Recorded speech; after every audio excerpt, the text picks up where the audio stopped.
we're going to try to wrap this up. So, we've talked about this before, where if we get these indeterminate forms, 0 over 0 or infinity over infinity, then we can use the L'Hopital's rule, which means that the limit of the original function is the same as the limit of the derivative of the numerator divided by the derivative of the denominator. So we take those derivatives separately, right?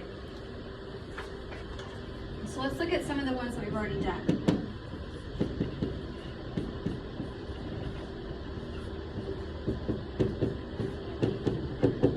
When I use direct substitution, this becomes 1 minus 1, which is 0 on top, over 0 on bottom. This is one of those indeterminate forms for which I can use L'Hopital. So I'm going to do that. I'm going to take the derivative of the top first.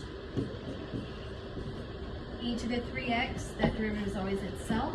And then chain rule means I take the derivative of 3x, so I multiply by 3. Over derivative of x is just 1. Well, now when I plug in 0, I get 3 times e to the 0, which is just 1. So 3 times 1 over 1 is just 3. Which is what we got before by approaching the values from both sides, right? Sissy, don't touch the board, baby. What? Don't touch the board. No, that marker messes up the board. I won't mess it up. No, that marker's broken.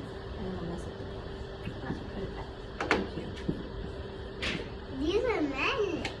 They are magnets, you're right. You're so Mama, smart. why are they Babies, magnets? I'm teaching. Okay, now, this time x is approaching negative infinity. When I plug in negative infinity here, that becomes negative infinity squared. Well, that's going to be positive now, and infinity squared is just infinity, right? That's Mama, did you see even that? squared, it's just more Mama, infinity. what's food? I'm watching. Ooh. E to the negative x, good job, is e to the negative infinity. So that's e to the positive infinity now, which is just a number raised to infinity, which is approaching infinity. So the double negative makes this positive infinity, and it's just growing and growing and growing without bound. So we end up with this form that looks like infinity over infinity, which we know allows us to use L'Hopital. So we're going to take the derivative, and that numerator becomes 2x. The denominator, I just rewrite it first, and then chain rule, the derivative of negative x is negative 1. Okay, now let's see if direct substitution works now.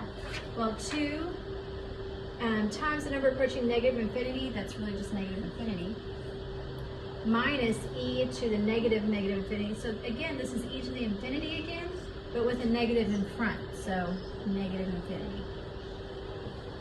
Also an indeterminate form, so I'm going to do it again. This allows me to use L'Hopital's once again. So the limit as x approaches negative infinity, the derivative of the top is just 2, derivative of the bottom, e to the negative x times a negative is going to become a positive e to the negative x. Okay? Now, I'm going to kind of plug in, right, negative infinity, or what's happening as this approaches negative infinity. Well, I have 2 over this e to the negative x. If I have a negative exponent, though, that is... Did I skip something? Oh, no. My eyes skipped down. Okay. So 2 over e to the negative x. So again, this is basically 2 over e as this is approaching infinity. Now, it's not actually to the infinity, but as this is getting larger and larger and larger, since it's just in the denominator, this whole value right here is approaching 0. It's just saying that I'm taking this piece, this number 2, and I'm dividing it by a larger and larger and larger and larger number, so those pieces are getting closer and closer to 0. Mama, why do you have so many books? To use for my teaching, baby. That's 3. No, I use them for lessons and things. All right, we're getting close. So this next section, sometimes we have to get kind of creative. Use some tricks.